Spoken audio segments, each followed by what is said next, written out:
The movie begins with a man named Chris Johnson sitting alone in a diner. He checks his watch, looks at the exact time, and suddenly turns toward the entrance as if expecting someone to walk in. Nothing happens, so he calmly gets up and leaves. Chris lives in Las Vegas, where he earns a living performing in a small magic show under the stage name Frank Cadillac. He steps on stage and starts performing prediction tricks, but the audience isn't very impressed. To prove himself, he invites a young woman from the crowd. Chris predicts the exact second her necklace will fall into her drink, and just as he says it will, it happens. The audience applauds, assuming it's just a clever illusion. Unknown to Chris, however, 2 FBI agents are watching him closely from the audience. Chris has a unique ability. He can see into his own future, but only up to 2 minutes ahead. Since the magic show barely pays the bills, he spends his free time gambling in casinos. However, he only places small bets and wins modest amounts, carefully avoiding jackpots so he doesn't draw attention. Even so, the casino has been monitoring him. On this particular day, the security team, led by Roybal and his partner Davis, keeps a close watch on Chris through the CCTV system, trying to figure out if he's cheating. Oh, he's not counting, not off the top of a 5-deck shoe. Isn't it that 2-bit magic act over at the back page? What's his name? Yeah, it's Frank Cadillac.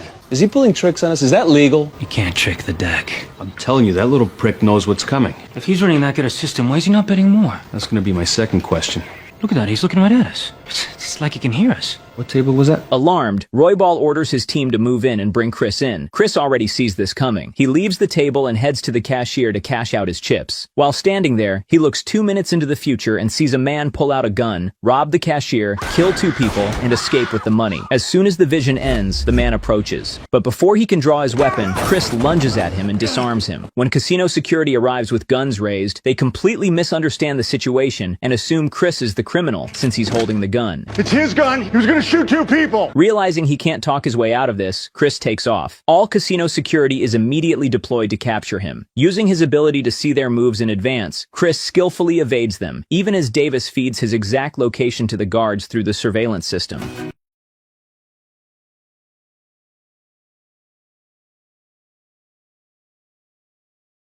Head at all times. At one point, Chris ducks into a restroom, quickly changes his outfit, and walks back out in disguise. By the time Davis alerts the team, Chris is already heading for the exit. He escapes the building, steals a car, and speeds away. Roybal contacts the Las Vegas police, and a high-speed chase breaks out through the city streets. As Chris approaches a train crossing, he sees a future where he slows down and gets hit by an oncoming train. Acting on this knowledge, he floors the gas pedal and crosses the tracks just seconds before impact. The police are forced to stop, and Chris successfully escapes. Meanwhile, FBI agent Callie Ferris shows the casino footage to her boss. He rose to the top of our gambling fraud wish list about 2 months ago. Now what he does has nothing to do with luck. It's definable ability. Look at him. He knows exactly what to do to not be caught. She's been tracking Chris for some time and believes he has a genuine supernatural ability. Her boss dismisses her theory, reminding her that European terrorists have stolen a nuclear weapon from Russia and plan to detonate it somewhere in Los Angeles. Every available agent is needed for that mission. Callie insists that if they can find Chris, his ability could help locate the nuclear device. Reluctantly, her boss agrees and gives her 5 days to prove it. Callie immediately orders her assistant Kavanaugh to bring in Roybal. Kavanaugh arrives at the casino, flashes his badge, and escorts Roybal to the FBI's mobile command center. There, Callie questions him about Chris. Roybal explains they were monitoring Chris for possible cheating. Callie shows him a photo of Chris looking directly into the camera and asks what they were discussing at that exact moment. Roybal admits he was just about to call in Chris's arrest when Chris suddenly looked up. Callie pieces it together. So he doesn't have to be there to do it. Once you enter his consciousness, he can pick it up. After thanking Roybal, Callie dismisses him. Outside, Kavanaugh warns Roybal never to speak about Chris's identity. Miss Johnson never existed.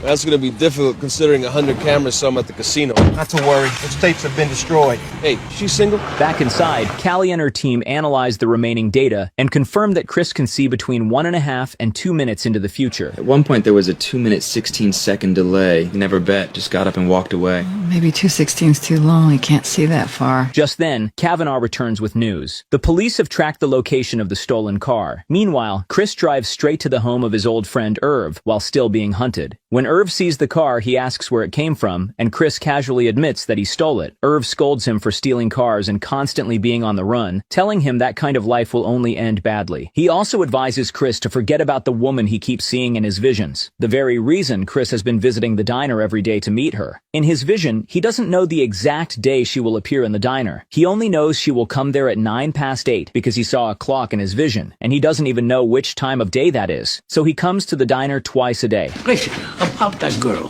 When you looked at the clock, did you happen to see a calendar? Because it could be 10 years from now she gets hungry. Chris explains that this woman is special. With her, he can see beyond the usual 2-minute limit of his visions. To him, that means she could be his true love. Irv urges him not to take risks over something that may never happen. Suddenly, Chris freezes. He tells Irv that a woman is on her way, an undercover cop. Irv immediately tells him to run. Cop? Well, then you gotta go. But Chris decides to stay. Hold on. I want to see how much she knows, what she wants from me. Moments later, Callie walks in and asks to speak with Chris alone. Callie hints at his ability to see the future, but Chris pretends he has no idea what she's talking about, joking that she must mean his magic act, and even mentioning that he saw her at the show. Callie ignores the act and gets straight to the point. She tells him a nuclear device has been stolen and is being smuggled into the United States to be detonated. She wants him to use his ability to help find it, appealing to his sense of responsibility. Chris refuses. He makes it clear he wants nothing to do with the government, believing they'll only use him and lock him away. Callie then changes tactics, reminding him that they have footage of him holding a gun in the casino and evidence of the stolen car. That was an accident. He had a gun. He was going to shoot 2 people. Yeah.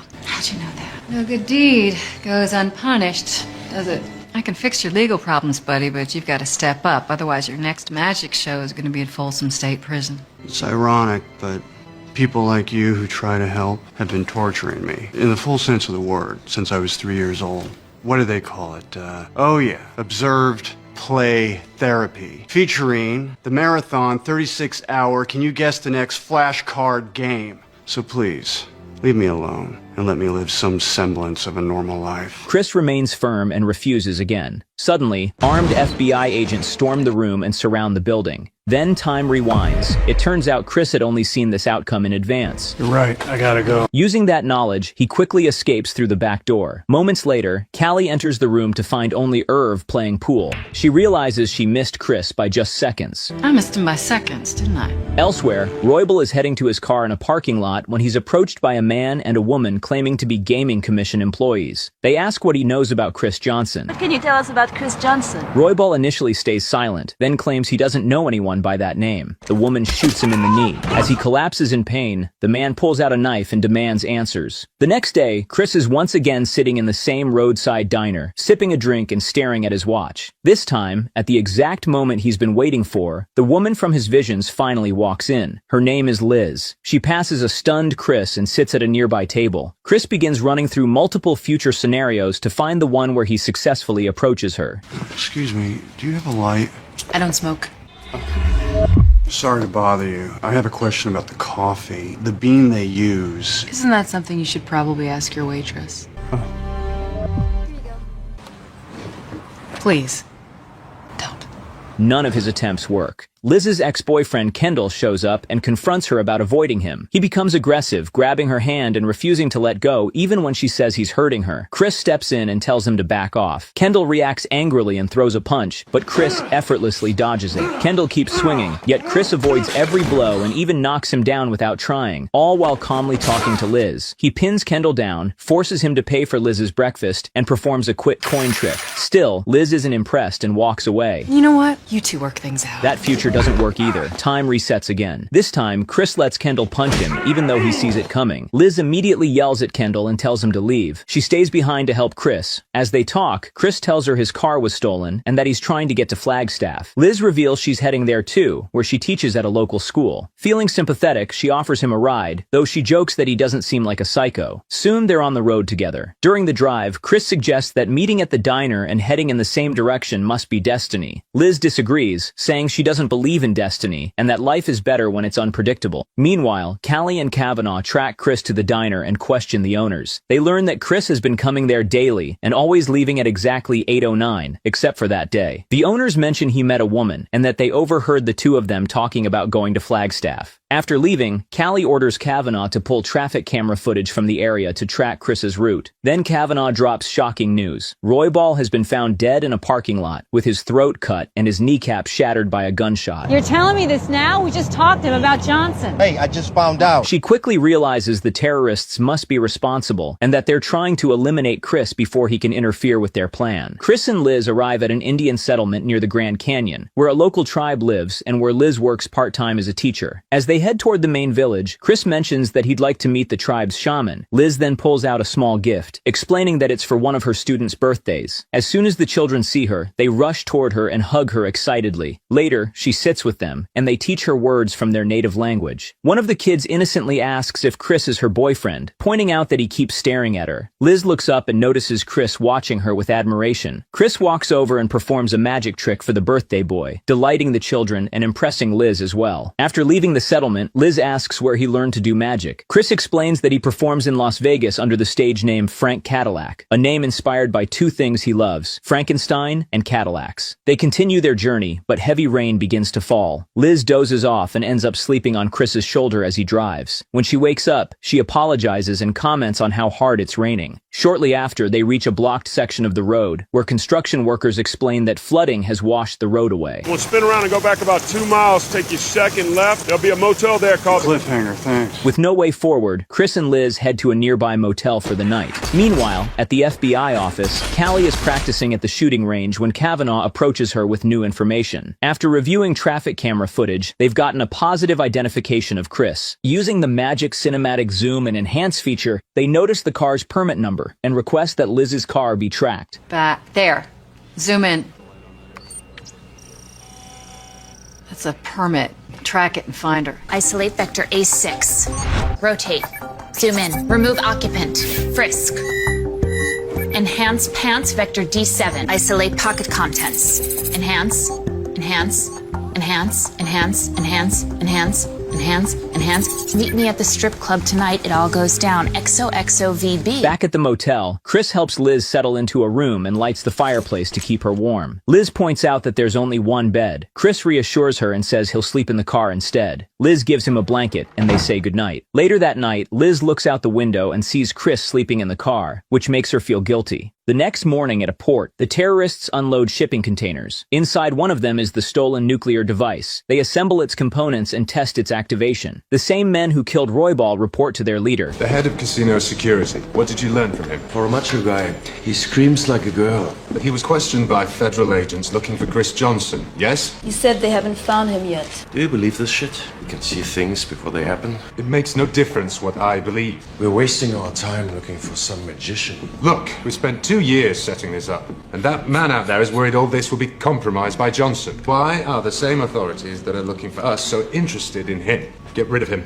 Do it now. Meanwhile, at FBI headquarters, Kavanaugh informs Callie that they've tracked Chris and Liz to a motel in Flagstaff. He found an Arizona DOT foreman who remembered the Land Cruiser. Why would he do that? Well, the road was flooded. He was about to suggest a place to stay. Johnson already knew, right? Exactly. Before they can act, Callie is summoned to an emergency briefing. During the meeting, Director Wisdom announces that a nuclear alert of the highest level has just been issued. He scolds his team for the lack of progress, reminding them that the situation is critical and the bomb could detonate at any moment. Callie steps in and demands full resources and a capture team to arrest Chris Johnson, insisting that Chris is the key to finding the bomb before it explodes in Los Angeles. The director agrees, and the FBI mobilizes all available forces. Unbeknownst to the FBI, the terrorists are closely monitoring their movements. They have already placed a spy in an apartment with a clear view of Callie's office after killing the original occupant. Their leader, Smith, orders his men to follow Callie's team, believing it will lead them directly to Chris. They lead us straight to Johnson. Back at the motel, Liz steps out of the bathroom wrapped in a towel. Chris can't help but stare. He charms her by quoting the words of an Italian painter to describe her beauty, then finishes by performing a magic trick, turning a piece of paper into a rose. He hands it to her, and the two share a kiss. Callie arrives in Flagstaff by helicopter. Her team briefs her on their surveillance setup and confirms they have a clear view of the motel. She orders them to coordinate with local police to lock down the area. Afterward, she tells her team that a body was recently discovered in an apartment overlooking her office. Body turned up in an apartment with a line of sight to my office. Slit throat, like Roybal. Somebody's trying to follow us to Johnson. Back at the motel, Chris and Liz spend some quiet time together. As they lie on the bed, Liz softly admits that maybe she does believe in destiny after all. Outside, Callie and Kavanaugh monitor the motel from a distance using binoculars. They spot Liz stepping outside and decide to intercept her. Callie insists they wait at least 2 minutes so Chris won't see it coming. Once the time passes, they approach Liz, and Callie flashes her badge, ordering her into the car. Inside the vehicle, they show Liz casino surveillance footage of Chris holding a gun. Callie paints him as a dangerous criminal and a sociopath who is only using Liz to stay ahead of the authorities. Liz is shaken and struggles to believe what she's hearing. Kavanaugh then asks her to help them capture Chris. He hands her a bottle of pills and tells her to drop one into Chris's drink. The pill will knock him out, allowing them to arrest him safely, but she must wait 2 minutes after Chris leaves the room before doing it. Under pressure, Liz finally agrees and takes the pill. Nearby, the terrorists quietly observe everything and report back to their leader as events unfold. Now they're letting her go. Liz returns to the motel room and greets Chris, acting as if nothing is wrong. She gives him some clothes she bought for him, and he thanks her before kissing her. After the kiss, Chris senses something is off and asks if she's okay. Liz denies it and suggests he take a shower while she prepares breakfast. As Chris showers, Liz keeps checking her watch, waiting for the exact moment to add the pill to his drink.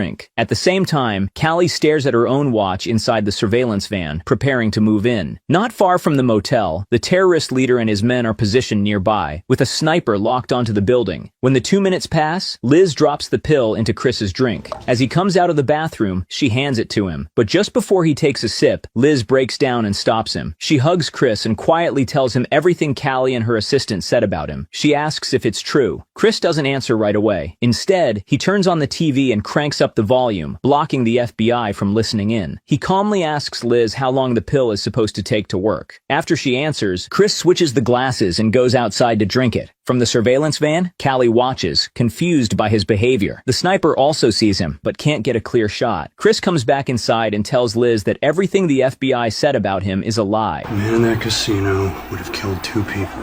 It happened. It just hadn't happened yet. Oh my God, you are delusional. To prove it, Chris begins predicting every line spoken on TV before it's said, switching channels repeatedly and getting it right every time. That's right, sir. You're the only person authorized to do so. That's right, sir. You are the only person authorized to do so. You can't get lost in the woods if you never go into the woods. You can't get lost in the woods if you never go into the woods. Stunned, Liz asks how he's doing it. Chris explains that he was born with the ability to see the future, but only up to 2 minutes ahead, and only when events are directly connected to him. He then reveals something even more shocking. For some reason, when it comes to Liz, he can see much further into the future. For some reason, I saw you far beyond anything I'd ever seen before, and I don't know why. What do you mean you saw me? You've been doing that to me? That you know what I'm gonna do and what I'm gonna say? That you've just been setting me up? No, I haven't. Chris denies it, explaining that he's been searching for her because he doesn't understand why she's different. When Liz asks why the FBI is chasing him, Chris says they believe his ability could help with national security. He refuses because his visions are limited, but with Liz, those limits disappear, something the FBI doesn't yet know. Chris hands Liz an envelope containing $10,000 and tells her to set her watch 7 minutes ahead. He writes instructions on a piece of paper and tells her to follow them exactly 45 seconds after he leaves. He promises that whether it takes a week or a month, he'll find her again. After kissing her goodbye, Chris walks out. Outside, Callie realizes something isn't right. Something's wrong. She rushes out and raises her binoculars, only to see Chris already outside, staring straight in her direction. Without hesitation, Chris jumps down the nearby slope and takes off. Callie immediately orders all agents to pursue and capture him alive. Following Chris's instructions, Liz starts the car, puts it in gear, and drives it down the slope. The car crashes into a water tower, causing it to collapse and sending heavy logs and equipment rolling downhill. As Chris runs through the wooded slope, the terrorist sniper fires, but Chris sees it coming and dodges the bullet at the last second. Logs, debris, debris, and the runaway car thunder down the slope, blocking the agents chasing him. Chris narrowly avoids being crushed, calculating each move perfectly as he escapes to the bottom of the mountain. Callie is already there, waiting with her gun raised. You know you're not gonna shoot? She sees massive logs rolling down the mountain straight toward her. She realizes that the only way to stop Chris is to sacrifice herself and provoke him into rescuing her. You're gonna let me die? Unable to leave her, Chris rushes forward and pulls her to safety just as the debris crashes around them, trapping them both. More agents arrive, and Callie immediately orders them to take Chris into custody. No good deed goes unpunished, does it? From a distance, Smith and his men watch as Chris is captured. Smith calmly makes a call and orders one of his operatives to abduct Liz and use her as bait. Moments later, the man drives up to her, points a gun, and kidnaps her. Afterward, Chris is taken to FBI headquarters where he's strapped to a chair. Special clamps are used to hold his eyelids open, preventing him from blinking or closing his eyes. Once everything is set, Callie thanks him for saving her earlier, then turns on a television. The plan is simple. Chris will watch live broadcasts and look into the future to see when and where the nuclear bomb will be detonated. And every television station in the world will broadcast the precise details of its detonation. Push that 2 minutes as far as you can and find it. If I do what you want, you'll keep me in this chair forever. As he focuses, Chris is pulled into a vision of the future. In a news report set 2 hours ahead, reporters reveal that a woman has been strapped to explosives, tied to a wheelchair, and abandoned on the roof of a parking garage. To Chris's horror, the woman is Liz. He watches as bomb squad officers carefully approach her, trying to save her. Suddenly, the terrorists detonate the bomb, killing Liz instantly. Overcome with panic, Chris snaps back to the present. Callie immediately asks what he saw, but Chris refuses to tell her. Instead, he insists that he can help them better if he's taken out of the room. Callie reluctantly agrees and orders him moved to a holding cell. Chris is placed in a holding cell. He asks for a cigarette, and when the guards are briefly distracted, he attacks them, using his foresight to anticipate their every move. He incapacitates them with ease and slips out of the cell. The alarm is triggered, throwing the entire building into lockdown. Callie and several agents give chase as Chris runs through the facility. A helicopter tracks his movement from above while he heads toward the parking garage he saw in his vision. Chris makes it inside and rushes up to the roof. Callie orders her team to stay back and follows him alone, gun drawn. On the rooftop, Chris stands at a distance from the spot where he knows Liz will be killed. Callie confronts him, demanding to know why he's there. Chris finally confesses that Liz will die on that roof in 2 hours. Callie offers him a deal. She'll help him save Liz if he helps them find a bomb. He agrees, and they quickly come up with a plan. She believes the terrorists are using Chris as bait. 10 to 1, you go out in that roof, they're gonna put a bullet in your brain. I know. She orders a shutdown of all radio and telecommunications signals in the area. The idea is to let Chris walk into the open so the sniper reveals himself. When the shot is fired, Chris will fake being hit, exposing the shooter's location so the FBI can take him down. Chris walks into the open area of the garage. When Chris reaches the center, the sniper fires. Chris dodges the bullet at the last second but collapses, pretending he's been shot. The sniper tries to contact his superiors, but the call doesn't go through because of the shutdown. The FBI detects his location from the gunshot and eliminates him immediately. Chris stands up unharmed as Callie approaches him. He admits that in every future he's seen, Liz still ends up dead. Callie suggests a different approach, saving Liz before she's ever brought to the parking garage. Chris looks further into the future and sees the exact moment Liz will be transported. He manages to read the license plate number of the van that will carry her. He gives the number to Callie, who immediately orders it tracked. Meanwhile, Liz has already been strapped with explosives and loaded into the van, which is preparing to leave the port. At that moment, Chris briefs the FBI on how to infiltrate the port. Alpha and Bravo will swarm the entrance. If you could just be quiet and do exactly what I say, I'll save your life. Sniper teams will initiate on Johnson's call. On his call. Are we clear? All elements shoot to kill any hostiles. What about intel? We don't need them. We have him. Moments later, the assault begins. As the van carrying Liz attempts to leave the port and the terrorist leader, Smith, boards a helicopter to escape, the FBI storms the area using armored vehicles and helicopters. Gunfire erupts across the port, forcing Smith and his men to scatter and take cover. Stop the van! Not yet! You'll kill her! On Chris's instructions, Callie takes a precise shot at nearby fuel barrels. Now! The explosion flips the van onto its side, forcing it to crash. Liz manages to break free and escapes into a nearby warehouse, hiding among the stacks. Chris leads the capture team toward her, calling out enemy movements seconds before they happen, allowing the agents to avoid incoming attacks with ease. They got the guy on the crane, northeast corner. Negative, on a visual. Give me that. Aim for the doorway, 8 inches above the guardrail.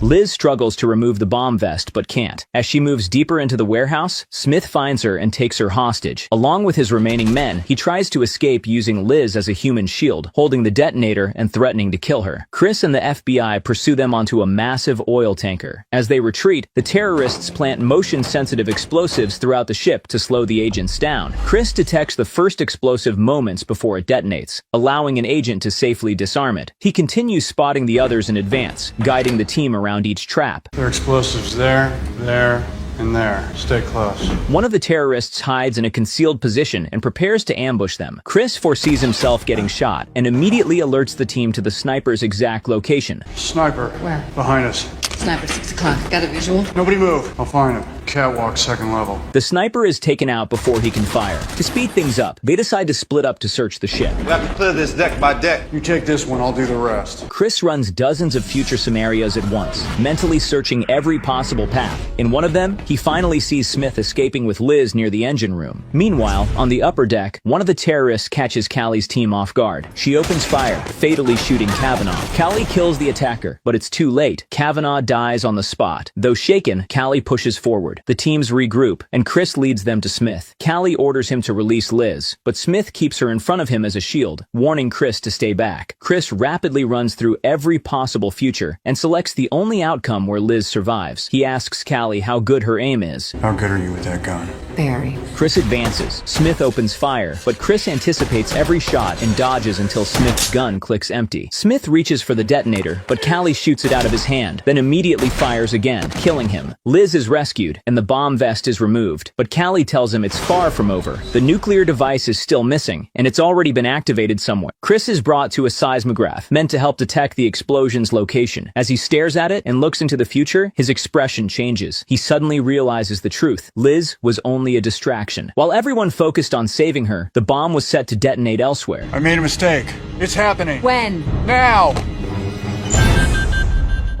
The shockwave tears through the city, wiping everything out and killing millions. Then, time snaps back. It's revealed that everything we just saw was another future vision. Chris is still lying in bed with Liz at the motel. Realizing what must be done to prevent that future, Chris makes a choice. He calls Callie himself and tells her he'll cooperate fully and help them find the nuclear device, but only on one condition. Liz must be left out of it completely. Callie agrees and says she's on her way. Chris wakes Liz and tells her he has to leave. She asks if he'll come back. Chris promises that he will, even if it takes a week or a month, and asks her to wait for him. Liz agrees, and they share a final kiss. Moments later, Chris waits outside as Callie arrives. She asks if he's ready. Chris nods, gets into the car with her, and they drive off together.